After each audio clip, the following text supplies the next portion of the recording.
The ZBA public hearing meeting is now in order. Please rise for invocation, followed by the Pledge of Allegiance. Heavenly Father, we gather today with a spirit of responsibility and service to our community. Grant us wisdom as we consider the matters before us. May our discussion be fair, our decision be just, and our actions guided by integrity and respect for those we serve. Help us to listen with an open mind, to speak with clarity and kindness, and to seek what is best not for ourselves, but for the good of all. Bless our community, its residents, and all who serve to make it a better place. May peace and unity guide our hearts as we carry out this important work. Amen. I pledge allegiance to the flag of the United States of America and to the republic for which it stands, one nation, under God, indivisible, with liberty and justice for all. Please be seated.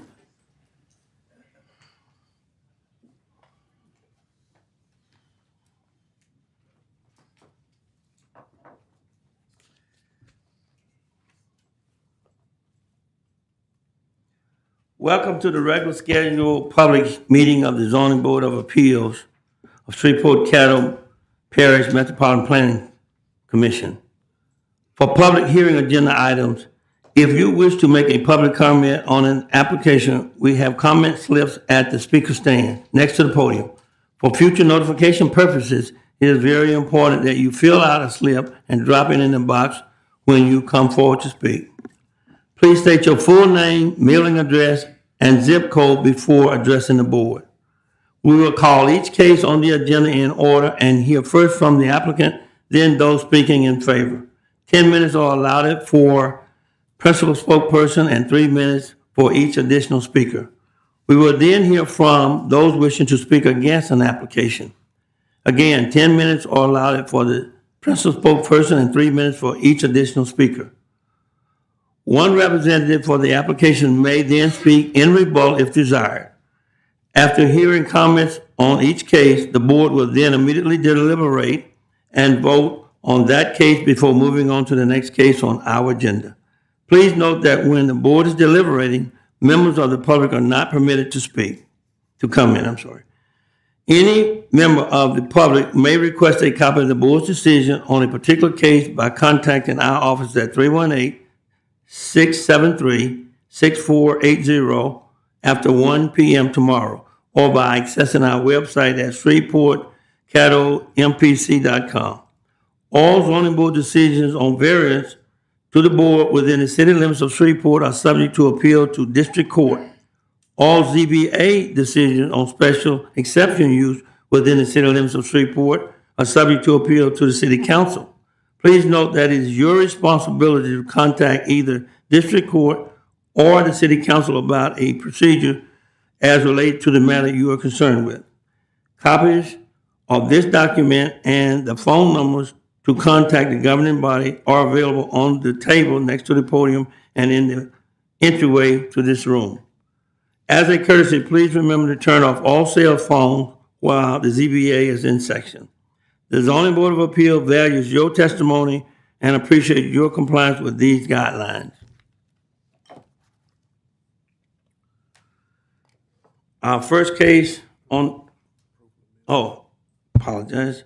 May I get a motion for the approval of the previous minutes? I move to approve. I second. It's been motioned by Mr. Hendricks and second by Ms. Anderson to approve the previous minutes. May we vote?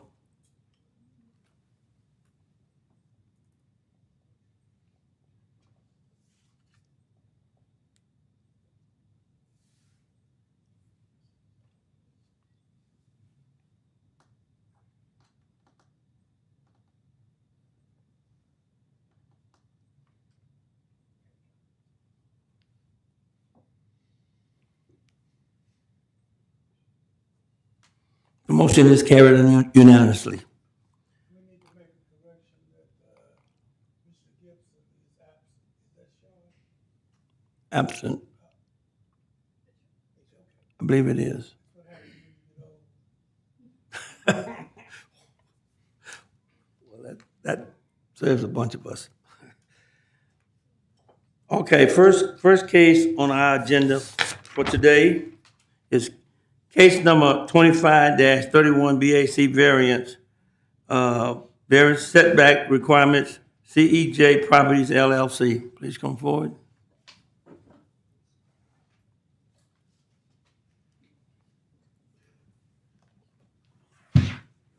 Good morning, everyone. Good morning, good afternoon, I think. Sorry, that's We'll right. take morning if you. It's been a long day. I apologize. Already, okay.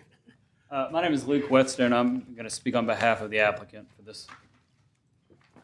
And I hope y'all don't mind. I'm a little bit old school. I brought stuff to put on the Elmo. Yeah, would you state your full name and address, please? Absolutely. My name is Luke Whetstone. Last name is Whetstone.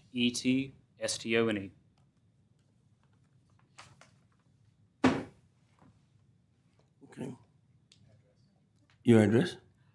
Business address is 333 Texas Street, Suite 1700, Freeport, LA 71101. What was that street again? Suite 1700. Okay, Mr. Winston, you may proceed. All right. Thank you all for hearing me today. We're here today on a request for a variance of a setback.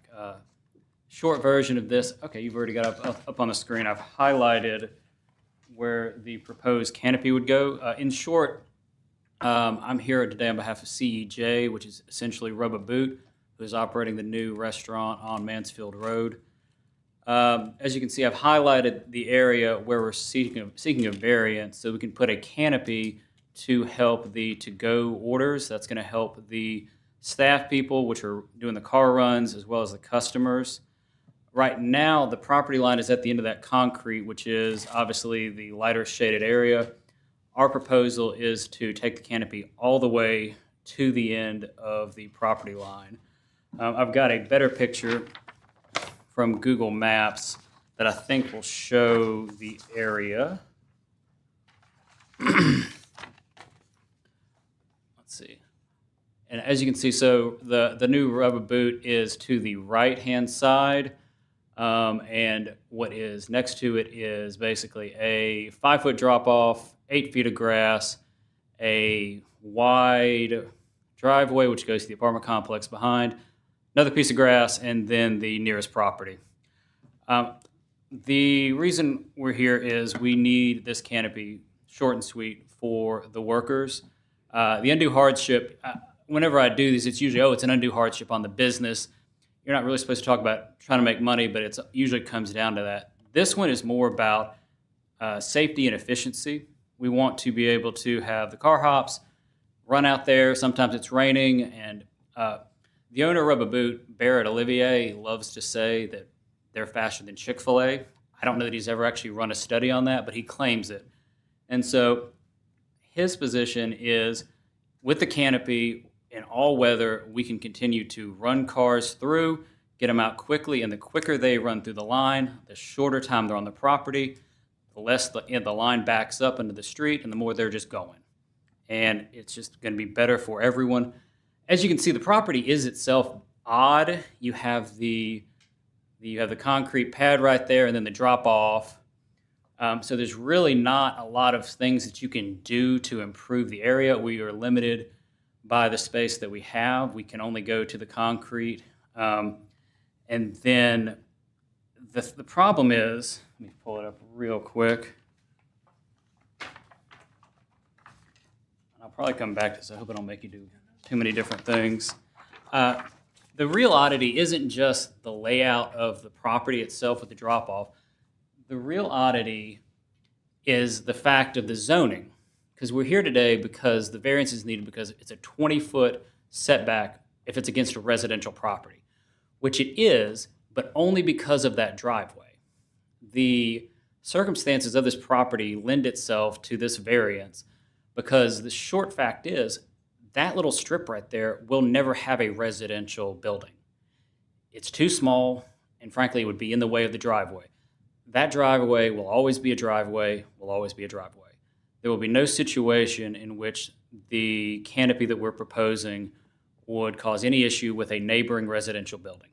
It can't happen by the sheer nature of the property and of the existing zoning. I think that's kind of the major point that I wanted to make. However, I did want to also just kind of hit, unfortunately, I'm a lawyer by trade, and so I like to hit all of the elements for approval. So we've talked about undue hardship. It's not going to be detrimental to public health and safety. In fact, as I mentioned, it would improve it. In my other life, I'm also a civil litigator, and I can tell you, without trying to be too flippant, that a dry ground is a lot safer than a wet ground. If we're trying to get out orders and take them back, and everybody's trying to load up their crawfish in the back of their truck, it would just be much more beneficial to make sure the entire area is covered and everybody stays safe. Let's see.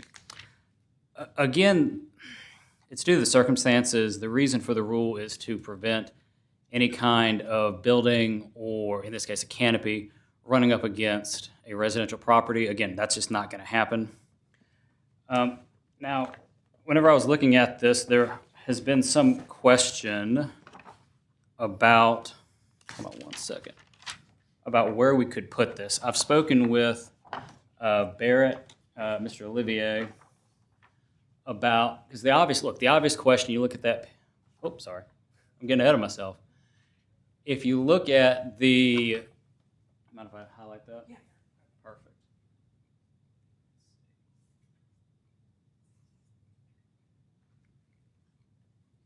If you look at that, you see 3 lanes.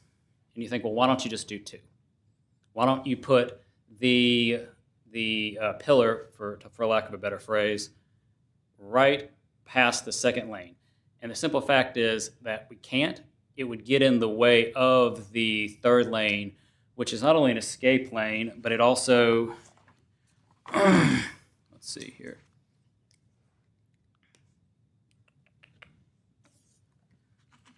I won't use that one.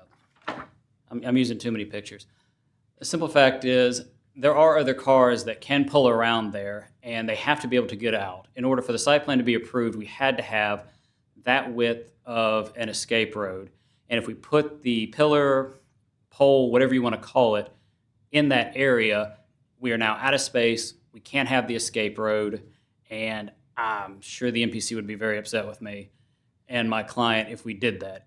And so for those reasons, we think that, first of all, it would be a net benefit to have this. Again, it would make things safer. It would make things more efficient. And not only that, because of the circumstances of the property and of the zoning, this would not be a problem. There are never going to be anything there other than a driveway. There's never going to be a residential property that's going to butt up against that. And so there is nothing but benefit as far as we're presenting. I will, of course, take any questions y'all might have, though. Yes. I have several questions. So on the, we have, those are 10-foot wide drive-through lanes, correct? Yes. So help me with the math. I'm looking at a mock-up drawing in the packet that has 37 feet from the building to the retaining wall. 3 feet is an elevated concrete sidewalk that leaves 34 feet. You've got 31 represented on that diagram we just had up there. So that leaves 3 feet that could be where a pillar goes between the second and third lane. And my understanding, based on my conversations with the owner, is that he's spoken with the engineer about it, because obviously that would be easier. That would be something that, would be less of a problem, and that's just not the way that they're able to do it. I would also defer to the site plan. With all the goodwill in the world, the hand-noted picture should probably fall by the wayside compared to the site plan, which has the smaller numbers. Well, the site plan says 37 as well. All right. Now, is that 37 includes the 3-foot elevated sidewalk? I don't have that. I do not know that in front of me. All I have. Site plan says 37, which includes the sidewalk. If the sidewalk's 3 feet, that leaves 34 feet. 34 minus 31 is 3. Yep. I've seen barricades between drive-throughs at banks smaller than 3 feet. I don't understand why we're covering the third lane if it's an escape lane and not a serving lane. We can't cover the third lane regardless of if it's a serving lane or a escape lane. There's also, I didn't pull it up, but there's also, that's kind of the area where the garbage trucks would also go as well to get to the back. So you can't cover the third lane? I'm sorry, with the You canopy? can't cover the third lane. I can't block, I'm so sorry, I can't block the third lane. I'm not suggesting you block the third lane. I'm suggesting that there's room for a post between the second and third lane, and the canopy only covers the 2 serving lanes. I'm not clear why you're putting a canopy over the third bailout lane. The reason that it's going over the third bailout lane is because that's where the engineer says that the post needs to go. It needs to go at the end of the road and then go up. And that I'm just the lawyer. I do I it. get it. I do. The engineer says this is the way it's got to be, and goodness knows it would make my life easier if it wasn't.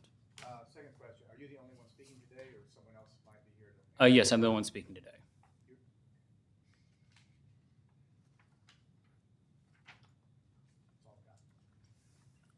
Are there any other questions, Mr. Whetstone? I just have one question. You said the owner, this building is owned, not leased, is that correct? That is correct, yes. Are there any other questions? Oh, is there a curb cut onto the side road, which is, what's the sidewalk, Coronado? I believe so. If we pull up the site plan, let's see. If we zoom in, let's see. And let's see. Yes, looks like there is towards the back. The back back corner? right. Okay. Yes. But if they go in that way, they have to circle the whole building to get in line. Is that correct? Yes, you would circle the whole building to get in line, and then they get the orders. They have, it's an iPad system. I don't know if you've been to the one on Uri. It's an iPad system. They run it out, and then you pop your trunk or wherever, and they put the crawfish in, and you go. And sorry, I should have mentioned that's another reason why the canopy needs to go further out. Set aside what the engineer says, which I can't speak for. Practically speaking, when a car pulls up to the second lane, if you're doing a car hop and you're having to get out and throw stuff in the back or throw stuff in the passenger side, you will, just by necessity, get out from under the canopy, and you would track water back in. Again, if it's raining, the simplest thing to do is just cover the whole area. The whole area stays dry, and nobody tracks water around the property and slips and falls when they're trying to haul crawfish. Apologies, I didn't bring that up earlier. Okay. I mean, I think there's a middle ground. You could cantilever out and cover half of the third drive. I'm just curious why we're going all the way to the property line. Which also is indicated on one of these as, have they done a survey? Because one of these says assumed property line on one of our, that the retaining wall assumed property line. Do we know where the property line is? Are they required to get a survey before this is done? I don't have that in front of me right now. Emily, do they have to get a survey before this is done? No, it's already a lot of record. So typically, there's pins that mark the property corners. So if they were required to go out and do a survey, they could find it that way. But for a site plan, they don't have to do a survey for us beforehand. But to do the work, do they have to? No. Do they have to- Not, well, I don't know They for have the to building establish where the permit. property line is? The property line's already been established. Okay, so it is the retaining. wall. Right, yeah. Okay. All right, thank you, that's all. Any more questions? Okay. Thank you, sir. Thank you. Is there anyone else wishing to speak in favor of this applicant?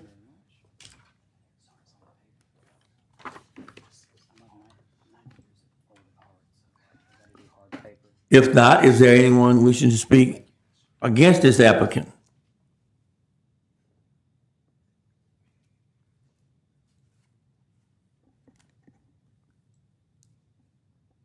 If not, is there any questions or discussions from the board?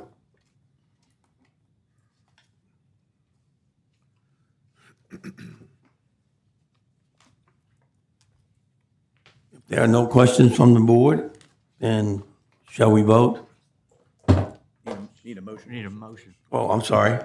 May I please have a motion? I move to approve. I second. It's been moved to approve by Dr.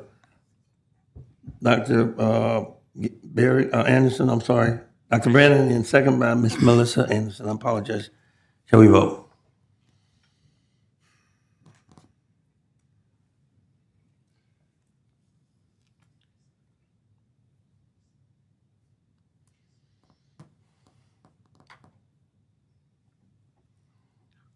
You second, you voted against it? You voted against it? What's the vote? Derwin, sorry. Got it, never mind. The applicant is approved, looks like 41? Thank you all very much. I saw your name right next to it. Right, that's weird, you motioned. Thank you. Second case on our agenda is case number 2532 BAC. I'm sorry, 2532 BAC variance, G Unit Films and Television of Louisiana, variance, sign dimension. Afternoon. Good afternoon.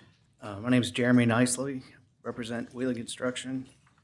Address is 528 Commerce Street, Shreveport, Louisiana, 71101.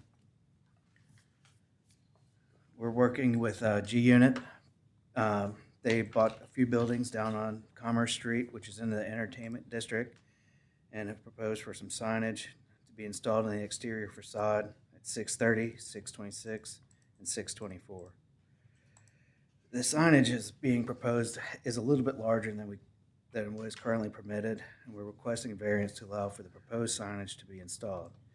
This area of Commerce Street is an old and a bit outdated, and would provide a nice facelift for some of the existing buildings. We're still waiting on some of the design plans to allow us to install the proposed signage without damaging the existing building and maintaining the original structure. Once we have this design, we'll provide the plan to the HPC for their review. What questions can I answer for you?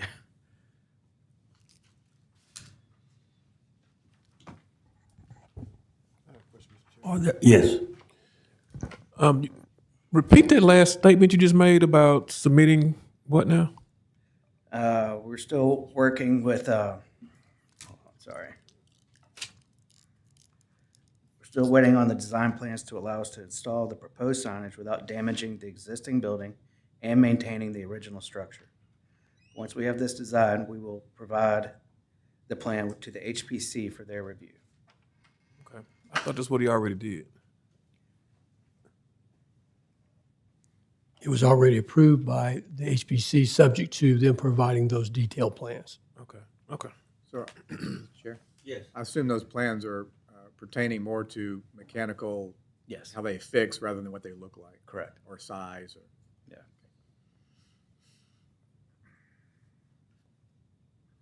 Any other questions? If not, is there anyone else wishing to speak in favor of this application?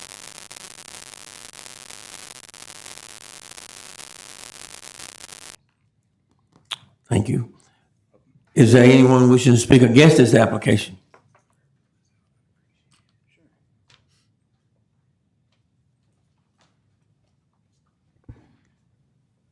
If not, are there any comments from the board? I have a comment. Should we get a motion first? Okay, should we? Okay. Okay, can I get a motion on this application? I move to approve the application. Second. It's been moved by Mr. Hendricks and seconded by Dr. Brandon to approve this application. Are we ready for discussion? Yes. I want to say that, this area has needed some improvement for a long time. And if we're going to be an entertainment district, it needs to look like entertainment is in the area. So I applaud you guys for coming down and trying to revitalize that district. I just wonder if the board should consider defer and continue for 30 days so Mr. Jackson can come and ask, the board in person. Who is it? Carry on. There's a motion on the floor to approve. Shall we vote? Anyone comments?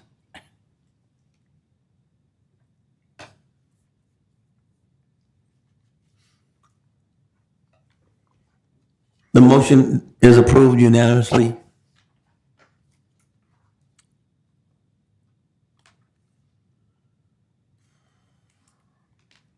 With that being the last case on our agenda for today, the chair calls for old business, and under old business, we have a committee report, and that report will be concerning the recommendation for officers for next year.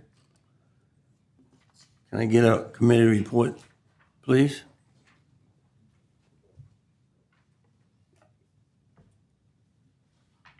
Are you the committee? All three of y'all.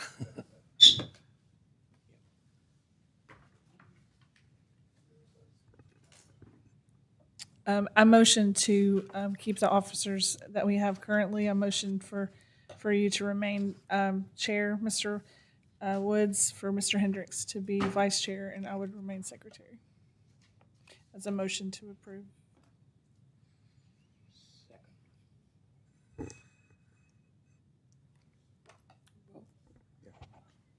The motion is by Ms. Melissa Anderson to keep the officers as they are this year. Second by Dr. Brandon. Shall we vote?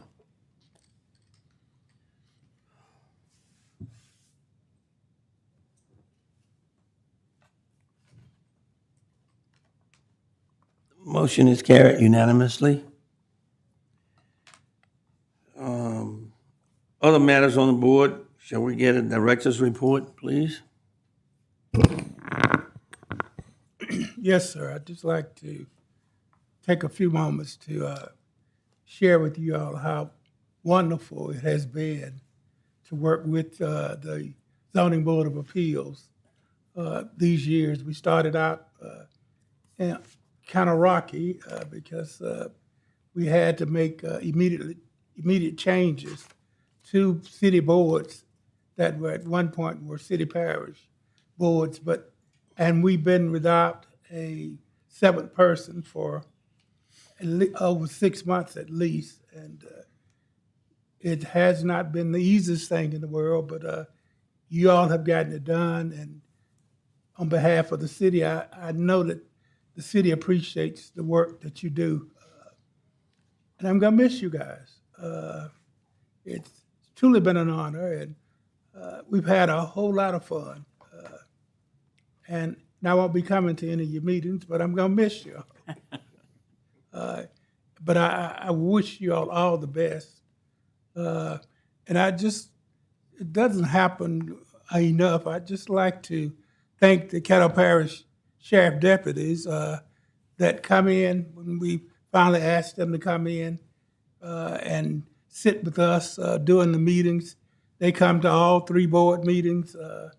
They never complain, and they smile at me when they see me. So I'm assuming that they don't just downright hate me, but they are a group of incredible men and women, and I just wanted to thank them because as security gets to be a problem, it is always comforting to know that they're there and that they can address anything that happens within minutes. But that's all I wanted to say, and Merry Christmas to each and every one of you, and Happy New Year. Thank you, sir. Thank you, sir. I have a comment. Yes, comments from the board? Well, first, a question. Does the Sheriff's Department treat you better than TSA, Mr. Clark? They like me. I go out to the airport and I'm just harassed. That's all. Yeah, Any other comments? Yeah, I like to say it's been it's been truly an honor to work with both you Allens. Over the years, got to know you guys pretty good, and you're both going to be missed with your insight, into the planning, your smiling faces when we come in, once a month to see, what we have to vote on. But just want to say Merry Christmas to everybody, and you two guys, I hope you ride up into the sunset and enjoy your next chapter. Thank you, Mr. Hendrick. Thank you. Any other comments? I do. Yeah, I'd like to echo Mr. Clark and just thanks to the staff. I was appointed in 2008, so everybody's turned over since then. I think there's only 3 of us left, Mr. Jean, Mr. Clark, and myself from then. But it's been an honor to work with all of y'all, and you've always been very helpful in answering questions and doing research, pulling information for us, and I really appreciate that. And I guess to my fellow board members, it's been an honor working with you guys. Once we went through a period when it felt like we got a new board member and someone rotated off every 3 months, but it's been nice to have some stability on the board, and I feel like I'm leaving it in good hands. Thank you very much. Yes, sir. Thank you very much, Mr. Billy, Ms. Berry. I just wanted to echo, thank you for your leadership. It's been an honor to get to know both of y'all, and I just appreciate your leadership and the time that you've served our city and our community. And I just wish you the very best in your new endeavors. Thank you. Thank you. Thank you. And finally, I'll just say that I'm just repeating the same things that everybody else has said, but I've been very impressed with the organization, particularly with you, Mr. Clark.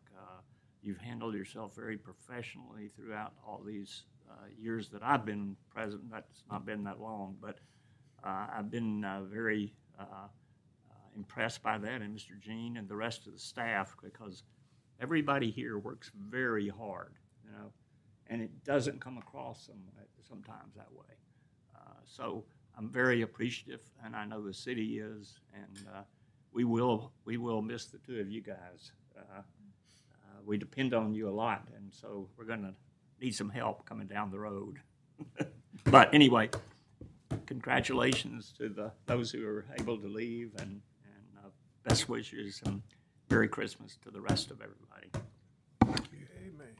Thank you very much. Well, not quite last. I guess I get to go last. I'd like to say that Mr. Allen Berry, I'm truly going to miss you because you have been here so long and you're a wealth of information regarding everything that this board does. And from a board member's perspective, you are really going to be missed, especially by me, since I'm trying to step in your shoes. I know my frat brother here has been here also, but we know that you've been the rock for a long time, and we will miss you, and we appreciate all that you've done in long years of service that you've had on this board. And to my dear friend, Mr. Clark, we have had some real dealings with me in personal business and me as a personal friend. But you made one mistake. You let me know where you live. So you're not gonna get away that easy. I told you you'll come home and you'll find me sitting on your back porch back there, waiting on you, so we can sit down and kick over old times. You will be missed, sir, and we appreciate you very much for your long years of dedication to this board. Thank you. Merry Christmas, everybody. Merry Christmas. Is there anybody from the audience that have anything to say? If not, this meeting will be adjourned.